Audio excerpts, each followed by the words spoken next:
What is going on, everyone? This is Final Podcast 3. Is Final Fantasy VII Remake getting story DLC? Will we get the next-gen upgrade treatment to PS5 and Xbox Series X? We are going to talk about the enhancements and additional content that we would like to see. Oh, and while we're here, let's rank every mainline Final Fantasy protagonist on Tiermaker.com. That's right. But first, please allow me to introduce you to Final Fan TV. On this channel, we aspire to create awesome Final Fantasy content that we hope you enjoy watching and or listening to. Currently, we are focused on our weekly show, Final Podcast. That is this show, and you saw it in that super sweet logo animation at the beginning. Thank you to Osby. I was going to say below me, but I don't know where he's going to be at when this thing records. But anyways, there he is. And as the channel levels up, much like a character gains new abilities, we have plans to start new shows like a Let's Play of the entire franchise. And more important, or and more frequently posted news and update shows. You are among the first to start a new game with us here at Final Fan TV. So we thank you for watching, but we have a task for you. I want you to level grind that share button like you're trying to unlock as many of Titus's overdrives as possible at the beginning of the game. And then all about that. Summon the ultimate icon, the subscriber.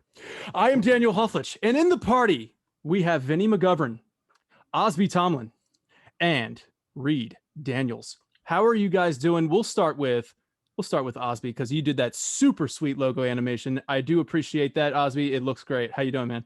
I'm doing great, man. I'm just trying to figure out what caused Reed to fall off the cliff he was standing on last week, man. I'm tripping over here, and apparently he is too because now he's falling. Hey, Reed is going to have a storyline for us. So if you're following Final Podcast, every episode that Reed is in is going to it's going to evolve throughout. Reed, what's up, man? Just finding myself in what's the word? I haven't said it earlier. Yeah, well, basically, yeah, vicarious situations, like right, like so last week, I was towards the edge of that cliff and I fell off, and now I fell in the water, obviously in the middle of some very turbulent seas, and there is a large predator lurking below me. So we'll see how long I last here. Hey man, just don't let anybody just let you sink down to the bottom. Man, I don't think he will. His mouth's open. Like, he is, I don't know what he's doing actually. He's just sitting there waiting now. I think the beautiful thing about this is for our this is of course for our watchers on YouTube. If you're an audio listener, allow me to explain. Reed Daniels, we all have video footage of ourselves, but Reed is always going to be a picture of something, and he finds himself in these situations. Last week he was standing on the edge of a cliff looking out, almost like Zelda Breath of the Wild-esque, and now it seems that he has fallen into a grayscale abyss with a monster below, and it's going to be interesting to follow this as it unfolds. Yeah, here at Final Fan TV and Final Podcast, we care a lot about character arcs, so exactly. Yes. Especially when they're very picturesque, Yeah, so if you're watching this video, you also have a little bit of eye candy to look at, besides us handsome gentlemen up here. You can also look at this beautiful artwork. Now, Vinny, what is up, man? How are you doing? Doing pretty well. Still a little post hype from yesterday's interview with Mo. That was a lot of fun. I'm glad we were able to do that, and I from a lot of people that watched the video, a lot of people really enjoyed that 20 questions part, and I'm really glad he got it at the end. Got it at the buzzer, man. I don't want to spoil it, so if you guys want to go back and watch it, just watch Final Podcast 2. I even sectioned off the timeline, so now when the video is playing, the time bar will have chunks where it will be labeled by basically chapter, so you can kind of hover over the time bar and it'll pop up and say the 20 questions part, and you can just click on that. It's right at the end of the final podcast too. It is a lot of fun. I was really nervous because I didn't want to like make them look bad, but I mean 20 questions is a tough game. Like you have 20 questions to narrow down an answer. And I thought you guys had some really excellent questions, but you just were missing one important question, and then you got it at the end, and it only took 2 questions to get it after that. Yeah, and how lucky is that out of all of the items in Final Fantasy VII, and he guesses it in 2 guesses. He's like, hey, it's an item, Lunar. So for the listeners that missed out on episode 2, we had a special guest. Do you want to plug that real quick? Oh yeah, absolutely. So what we were talking about is MJ Gallagher. That is the author, award-winning author of the unofficial Final Fantasy VII novelizations. He also is known for his most recent work, the Norse myths that inspired Final Fantasy VII. All of his work is just phenomenal, and it was an absolute like privilege to talk to him yesterday. He's essentially the Final Fantasy VII lore master, I would say. That's the title I would give him. He knows so much about the in and outs of the compilation, and the way he correlates Norse mythology to Final Fantasy VII is beyond what you think. So and it all makes so much sense. So like, of course, we know that Nibelheim is derived from Niflheim. Right, we know that there's the weapon Ragnarok, and for Cloud, and we know these kind of things. But what you may not know is that these Norse myths actually run a lot deeper into the DNA of Final Fantasy VII, and it is eye-opening almost. I mean, we all knew that Norse mythology was there, but man, once you read this book, it really stands out. And for my review, I said, if you want to try and step into the mind of Kazushiki Nojima, and try to better theorize your remake part 2, I think this is the book you should read. So that way you can kind of get inside that mindset. Yeah. So. And before yesterday, like, I know Odin has something to do with Norse mythology, but I had no idea that the location of where you find Odin's summon materia had anything to do with the Shinra Manor and its location within the Final Fantasy VII world. And that was interesting. And every time I learned something new about Final Fantasy VII, it's great because you can never have too much Final Fantasy VII. Absolutely. And like one of my favorite ones, and this is we'll touch on it one more time. If you want to watch the full podcast, please go back and watch Final Podcast 2 with MJ Gallagher. One thing that I thought was really cool was the association between Genova and Hell, who eventually became like the I guess the underworld, Hades, and the Hades of the underworld for Norse mythology. So basically Hell is got a lot of similarities to Genova, even though Genova does have a lot of what was it, Vinny? What mythology? It was the name Genova was Genova and Jehovah, because she was the calamity from the sky, and it said something about how something, I think it was Hebrew or something. I don't want to get this wrong, so don't right, take this with a grain of salt. I'd have to like look further into it, but they said something about how Genova cells come together and then people come together to witness Jehovah and just stuff like that. Like it might be a coincidence that Genova sounds very much like Jehovah, but there's mythologies like that, and a lot of this, what I'm doing at least, is pure speculation.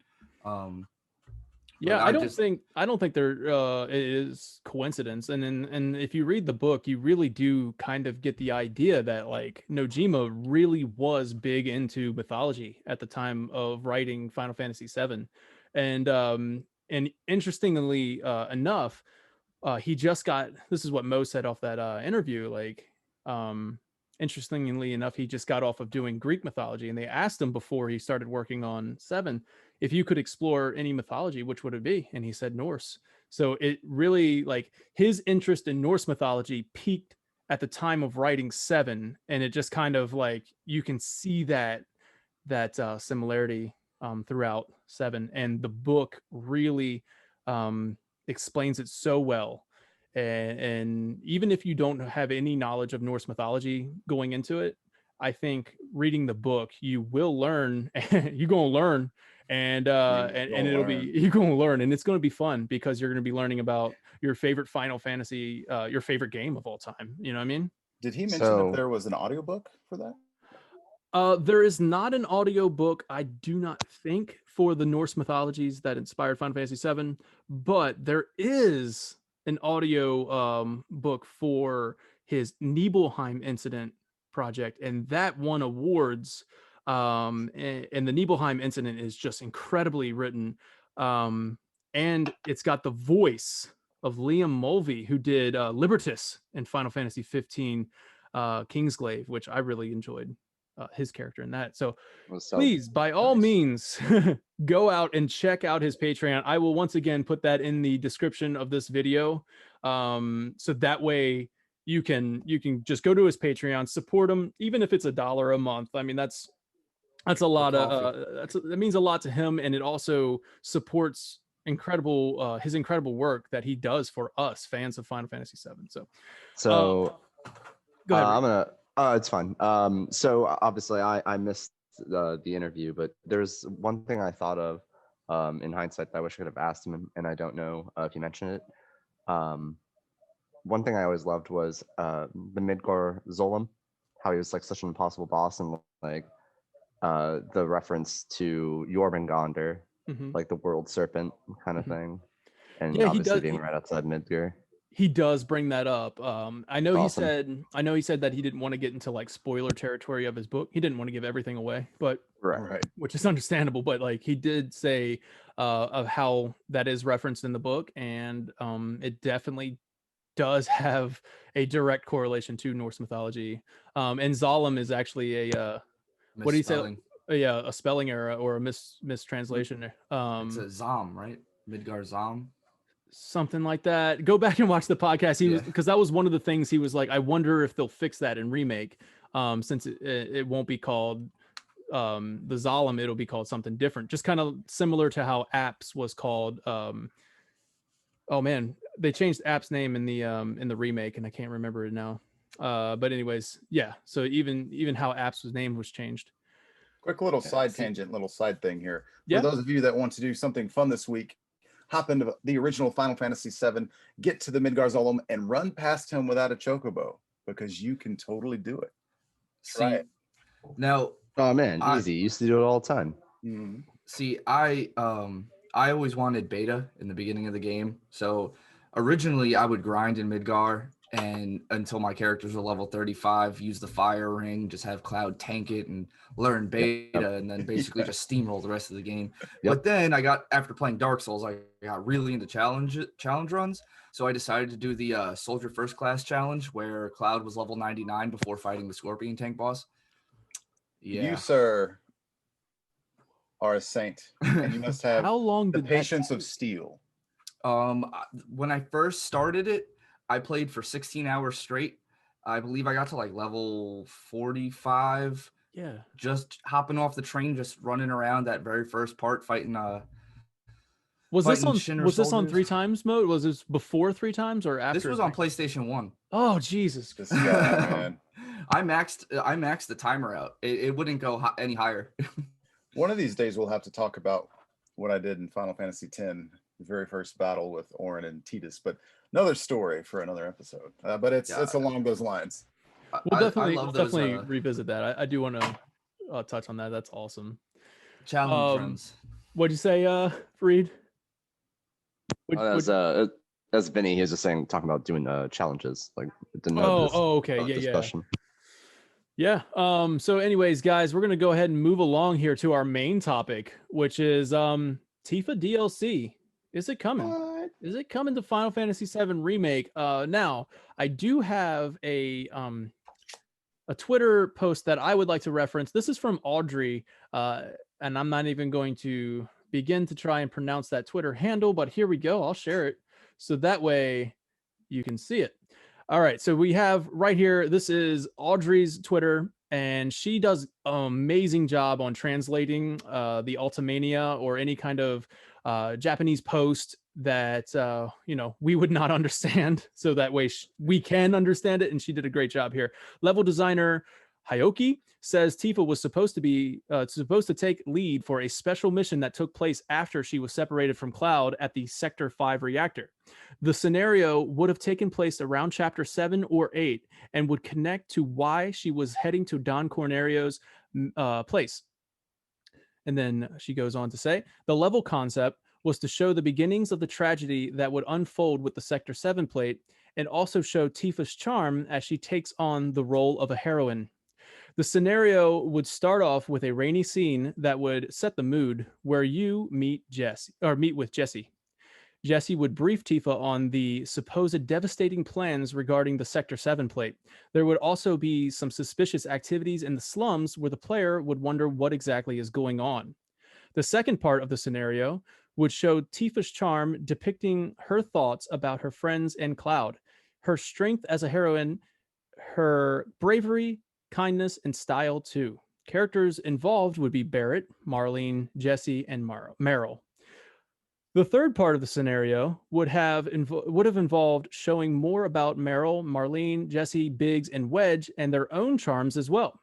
It would have also touched upon Tifa's doubt and unease at Cloud's disappearance. It would have also added a lot more lore to Avalanche's ties with Wutai.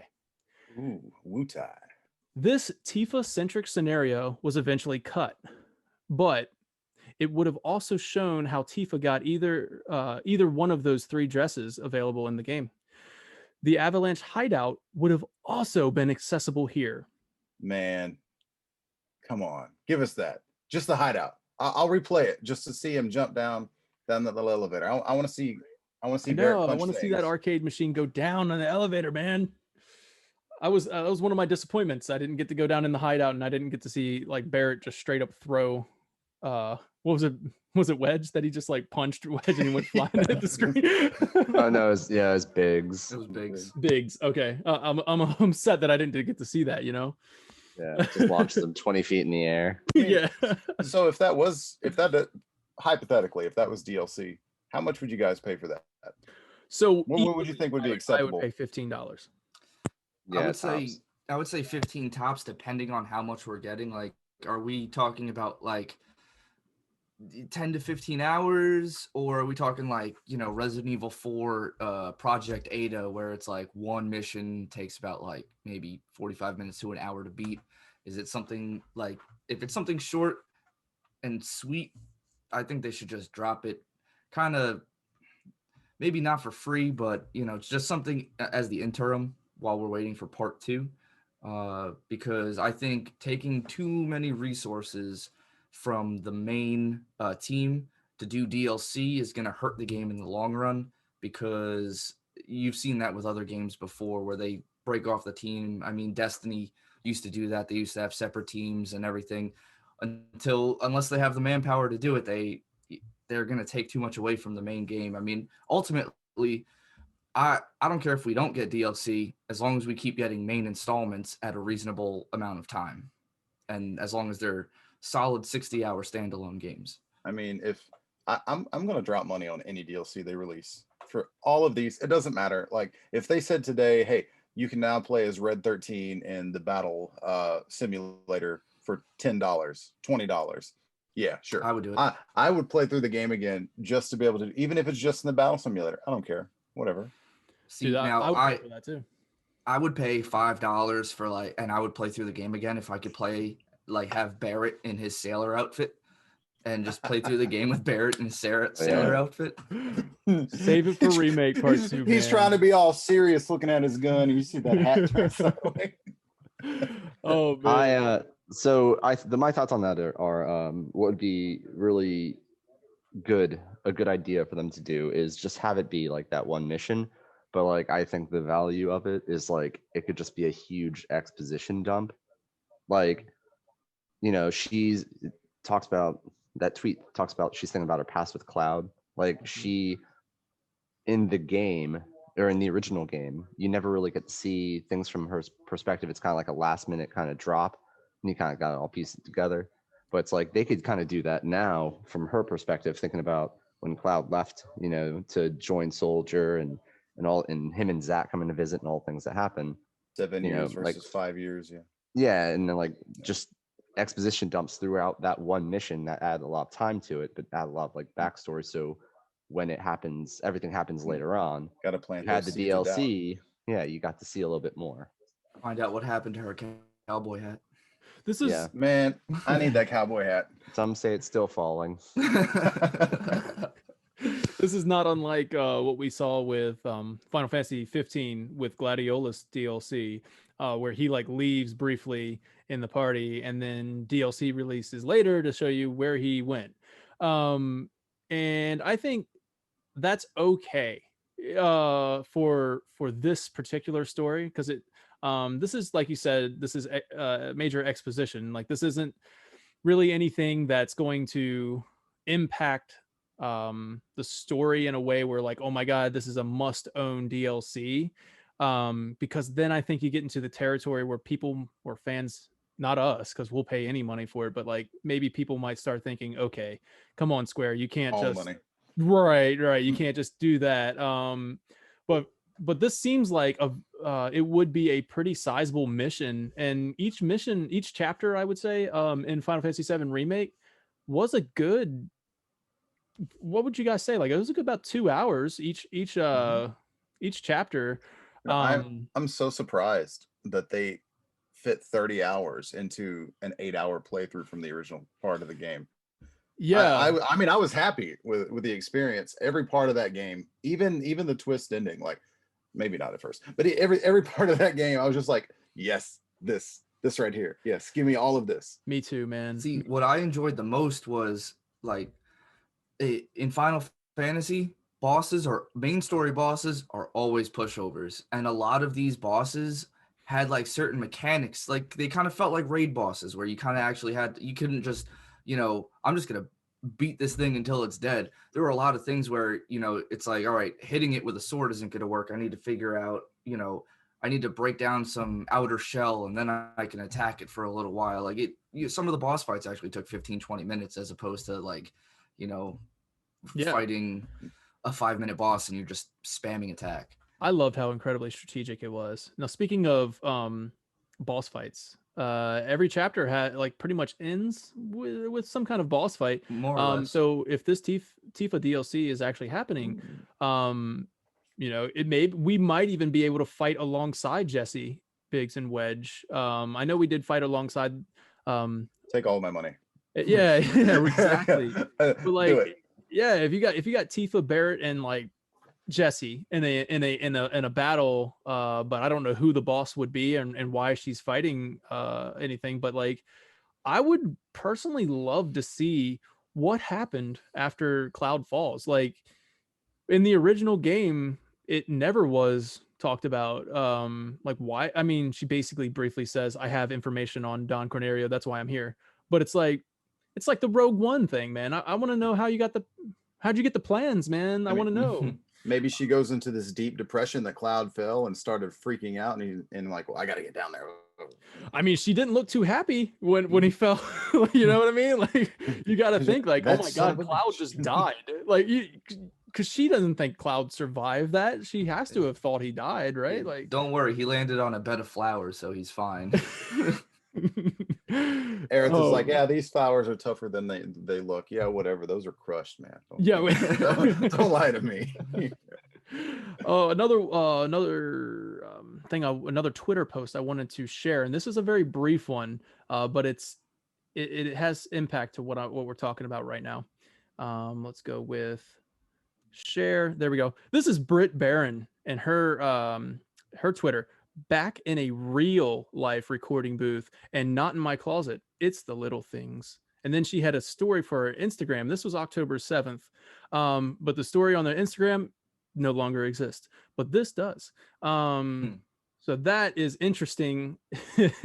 So if she was back in the recording booth on October 7th, I don't think it was for Remake Part 2. I think that would be too early to be in the recording booth. I mean, she also obviously could be doing other projects. she's not only Tifa, but yeah, I mean, it's this kind of, it kind of alludes to the fact that, oh my God, she's done the voice work for it. This is this is going to be ready soon. Now here's my I want to kind of throw in my 2 cents here about what I think is going to happen. This is my prediction.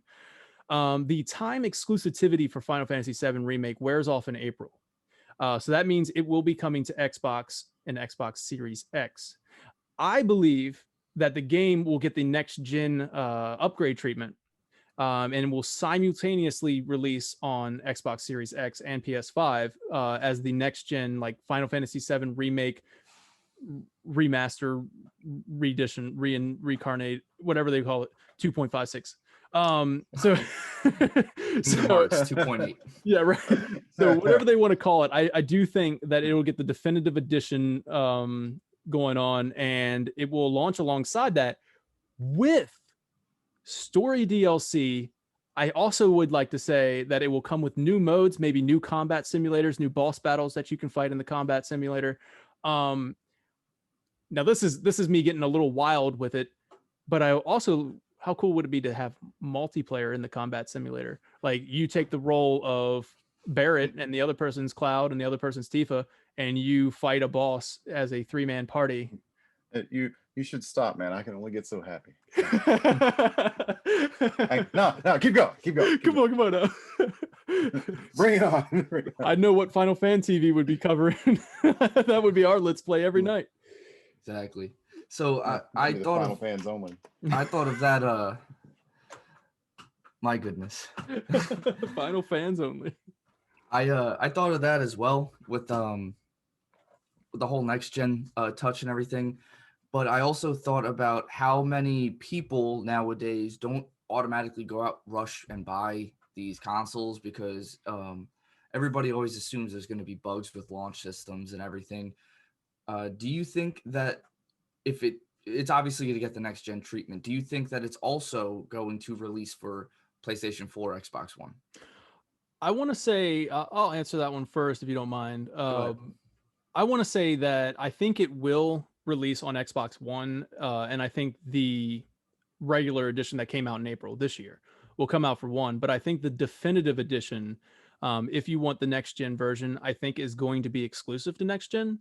I do get what you're saying where the player install base won't be as high on a brand new console, but I do think by the time April gets here, that would be several months where restocking has occurred. People have been able to get their hands on these consoles, and I do not think that there is any kind of lack in demand. Like people want these consoles. Pretty much anybody who has a PS4, I would say 9 or 8 out of 10 of them, of those players, are going to upgrade to PS5. They just haven't been able to get a pre-order.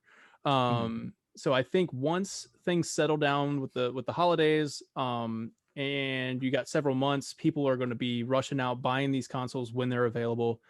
And then of course this is all the more incentive to get a next gen console, and Sony wants that. Hopefully it won't be a exclusive, like, hey, the definitive edition is exclusive to PS5 for a year, but if you're an Xbox player, you can get the regular edition. I wouldn't like that. I think that would be a little unfair. So to go off of that, the definitive edition for the next gen console, what do you see changing? Like just from a technical standpoint? Better load times? It's an awesome question. Now, see, I think better load times will just come naturally with the hardware, because you can see that on a lot of backwards compatible games. They're loading a lot faster. I mean, obviously they can be optimized. I do not think this game. Well, I wouldn't say that I wouldn't think that the game would be just simply optimized for it, but it is very possible that it would just be optimized. For me, I would personally like to see things like ray tracing turned on. I think that would make an insane difference. Texture pop-ins would be eliminated. That were, the lack of textures and stuff. Exactly. That would be eliminated, and everything would run smoothly. And then I guess for me personally, the last thing I'll say is the day Midgar stood still. That whole beautiful. It was beautiful chaos. You know what I mean? Like it was just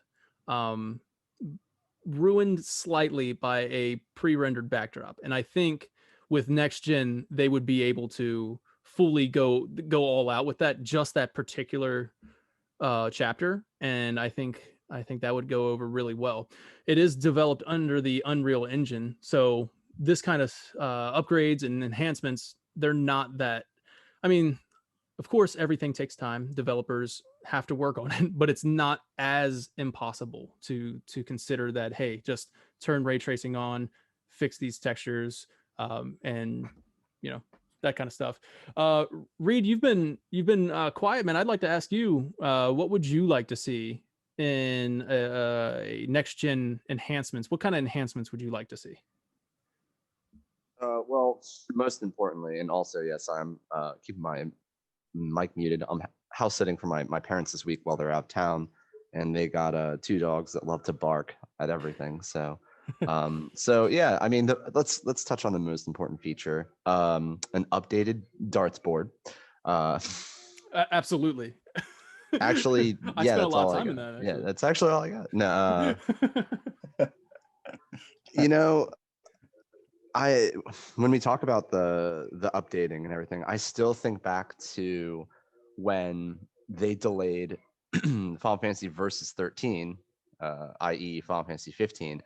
And I still remember when they did that delay, they were like, we're going to bring in the new like state-of-the-art Luminous engine. I think it was Luminous engine. And I just think of that now, and it's like, yeah, well, I mean, like this scene in Midgar kind of sucks. I'm just like how fast it's progressing is crazy, because what, 5 years ago this engine was going to change the world. Now it's like, well, how do we improve that? Like, God, that's awful. Like, it just cracks me up every time. But no, the main thing actually is exactly what you said, Danny.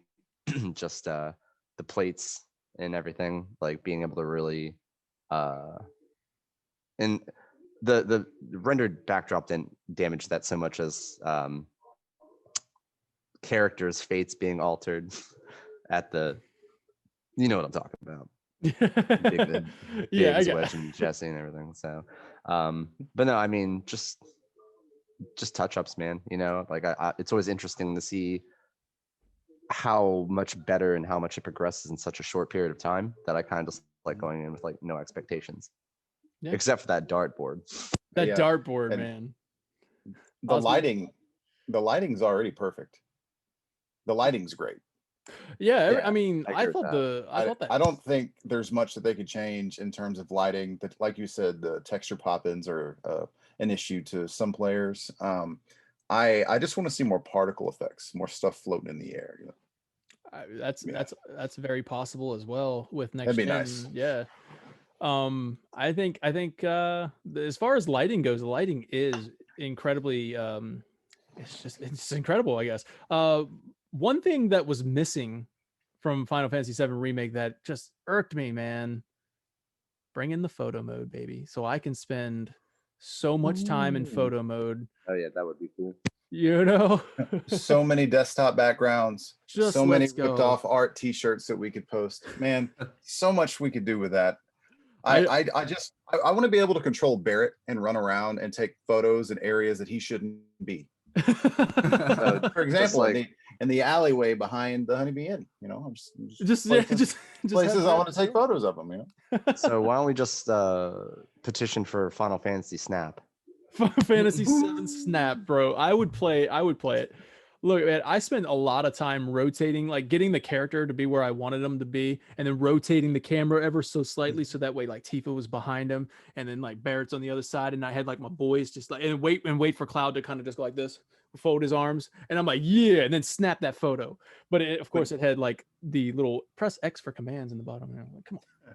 When you take or when I first played 7 Remake, you're running as Cloud. The first time you can see the reactor up in the background as you go around a corner. I just left it sitting there staring at my screen, and my wife walked by and she's like, "What's wrong with you?" I'm like, "Shut up, you don't know. Nothing is wrong with me in this moment." Eviscerate the proletariat, wife. Don't ruin it. Vinny, what's up, man? What would you like to see enhanced or upgraded or even new modes added in the next gen? If this is obviously speculative, but in a next gen upgrade or definitive edition. Well, I think with the next gen mechanics, they would probably be able to really pull off a really nice multiplayer raid boss type thing. I speculated that the gold saucer is probably going to be the multiplayer area, where you could probably do like chocobo racing multiplayer, like chocobo racing. Yeah, you know, just kind of have like an avatar, like your character has like an avatar in all these like digital games he just like ports into. But like Ruby and Emerald, they really seem like bosses that would take more than just 3 people to take down.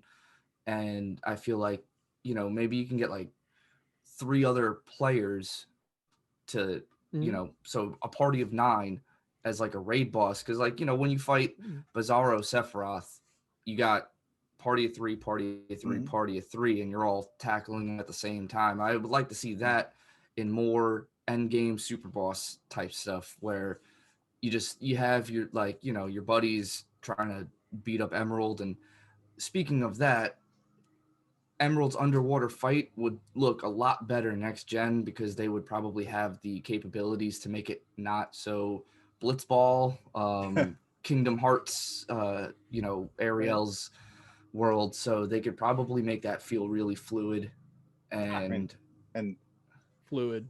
Yeah, I went for moist. But no, what would be cool though is if everyone had a dedicated character they had to play. Like there's not 9 clouds. It's like, you know, everyone picks a party member, and that's the role that they play. I mean, how sick would it be to have the entire cast of characters up to that point in a raid boss? Like, and like imagine Secret of Mana. Sorry, go ahead. He was just talking about multi-control or multiplayer control. I just think of Secret of Mana. Like that would actually be dope. I mean, if you imagine like how strategic it is as a, you know, 1-player game, waiting for your time bar and making sure that everybody's casting the right moves and abilities, and the communication would actually be really like on point for this game. If you think about it, like, hey, I'm gonna need a barrier quick, and the only person who has barrier is Barrett or something like that, and if I'm playing as Barrett, I'm gonna be like, okay, well, yeah, it's the first thing that came to mind. And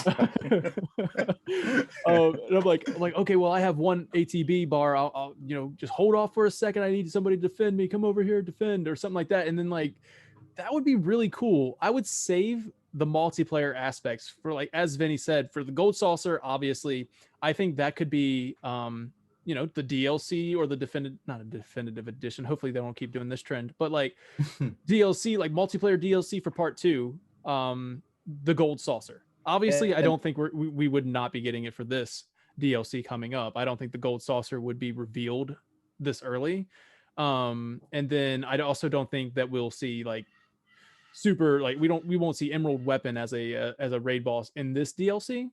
I wouldn't say, but we could end up getting, like, say, multiplayer arena in the combat simulator, multiplayer take down the Scorpion together, and now Scorpion he's got a new move set. He's going to be able to handle you guys a lot. He's going to be a lot more difficult.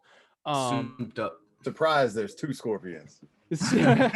Oh my god, whoa, that would actually be pretty awesome. That's kind of like the feeling I got when I was going for that the last combat simulator in the Shinra. Oh my god. And like Bahamut summons Ifrit. I'm like, what? A summon? What is happening? Summonception. Also the little fight club that they had in Remake Part 1, I felt like that could also be brought to the gold saucer multiplayer wise, where you have the PvP aspect, which PvP is becoming very, very huge with, you know, a lot of games. I'm just really hoping that they don't like dive into like Final Fantasy Royale. Where... Oh, no, I don't think. Well, hey, we have Dissidia, and that's already a chaotic mess. Yeah, they could build off of that, and instead of everyone fighting everyone, everyone's fighting a boss. I would much prefer PvE than PvP in Final Fantasy VII Remake. See, I'm a PvP person. Like with Dark Souls, like I play Dark Souls for the PvP, and the PvE is just like the extra content. So I take I control. Oh my god! Like you just jump into somebody's game and take control of the scorpion. Like now I'm the scorpion. That'd be awesome. like a boss versus everyone mode. Yeah, would like actually be Evolve. amazing. Yeah. Would be amazing with the scorpion is if someone could control the scorpion. And I know they changed the mechanic, but I would think back to like the original Final Fantasy VII, where it's like the 3 people have to attack, and you just like put the tail up. And it's like, all right, don't attack till the tail goes down. And you just never put it down. And then That would actually be really cool. Taking some war of attrition, like 6 hours later. Still, like Leroy Jenkins runs in and ruins everything. See, and all goes to hell. I would want to be the. You're just mad because he's got chicken. That's right. I would want to be the carry armor. I feel like that's the most like RNG boss. It's either he grabs you and you lose, or he grabs you and beats you to death with Tifa, where he's just holding her and smacking Barrett with his right arm, and it's like, oh, I didn't kill his left arm fast enough. Oh well, that sucks because I'm gonna W laser and then I'm gonna grab you and game over. What about Hell House? Oh my god, it's Hell House, man. Dude, now I really want or Tonberry, the Tonberry King. That's just stab him. Just go around stabbing. What would actually be really awesome, and maybe this is too far ahead, but a battle between Vincent and Hojo, like. They just change it where one of your battles with Hojo later on is just him versus Vincent, and because like they're rivals and everything. Yeah. And like them just both progressively transforming more and more against each other. Or play as Hojo and just stand there and laugh maniacally. It's true. and try to make women breed with dogs. That's actually Hey man. He totally did that. Well, I'm sorry, a dog person, not dog. Dog person. Do I look like a dog? I am what you see. Yeah, exactly. Nothing more, nothing less. Oh, it's a dog. Oh, okay, so you're a dog. Okay, I got Jesus Christ. I'm so sick of this. He's like, but Dude. yes, I do want that milk bones. I'm very angry with you, but those bones look great. I'm actually extremely hyped for a boss versus everyone mode now. Like that just really is exciting. But PvE, I would settle for that as well. So man, a multiplayer mode in this would be so cool. Yeah, I mean, and that's the kind of stuff that we would like to see in the upgrade treatment, if it does get a next gen upgrade treatment, or if it does get a definitive edition treatment. Yeah, I think that would be just incredible, guys. Tifa DLC, ray tracing activated, better textures, replace the better dartboards. Yeah. I mean, I want to play multiplayer dartboards. Let's go, man. What about shuffleboard? They need more bar arcade game, like a pinball game. I want to play the pinball machine. Yeah, exactly. Just play the pinball game. Before Final Fantasy VII Remake came out, it was said that they had the basketball minigame where you were on the way to Jesse's, because there's that basketball hoop and then the basketball just laying around.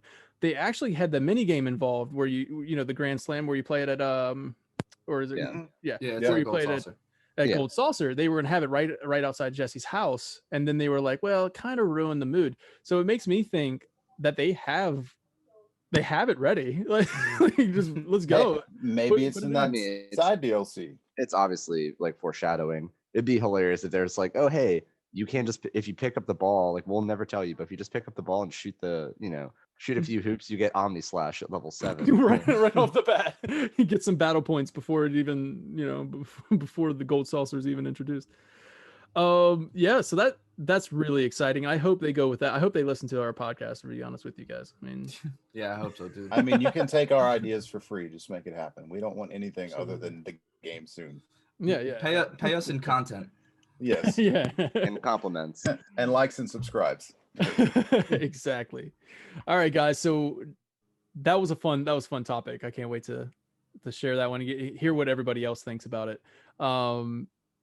Let's go on to our fun one. Let's just the main event. Ooh. Yeah, why not? Let's just rank every Final Fantasy main protagonist on Tiermaker.com. I mean, because why not? Amazing is if we had a soundbite when we got to like the main topic or whatever, and it's just Bruce Buffer And now, ladies and gentlemen, I mean, for 360. I can provide that. Now hold on, but it's got to be Barrett saying it. All right, everyone. Now, I'm putting this up at the end of the Final Fantasy VII Remake discussion that we just had about next-gen upgrades. Thank you so much for watching that. Really appreciate it. We had a little too much fun. We went on and we talked about the Tiermaker for every Final Fantasy protagonist from the mainline franchise, and we had a lot of fun with it. It went on for about an hour, for a good length of what a podcast should be. So we are going to separate this into 2 podcasts. So for your enjoyment. And yeah, so that will be Final Podcast 4. Thank you so much for watching Final Podcast 3, and we'll see you at Final Podcast 4. Thank you. And save game. Joined with me was Vinny, Osby, and Tomlin. We're signing out. You guys want to do the save game thing? No, that'd actually be cool. Like right before you're done, just be like, and save game and out. And then yeah, save the game and out. I love that sign off. All right, guys. We'll see you next one.